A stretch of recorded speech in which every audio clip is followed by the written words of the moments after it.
Mipalit og 5 ka bagong mga heavy equipment ang lokal nga gobyerno sa Iligan City aron dunay magamit ang City Engineers Office sa pagmintinar sa mga dalan sa bukid ug paghakot sa mga materyales. Nagkantidad og 6.9 ka milyon ka pesos ang matag unit sa 10-wheeler dump truck samtang 5.5 milyon pesos ang matag unit sa 6-wheeler dump truck.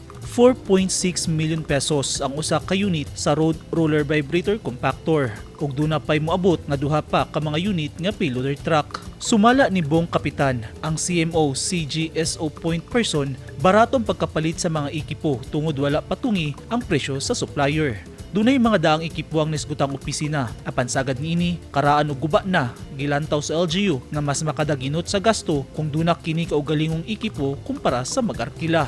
Dugang ni Kapitan nga gusto ni Mayor Frederick Siao nga kung mogasto man lang ang syudad pagpalit og heavy equipment kinahanglan nga bag-o ug mulungtad sa dugayng panahon.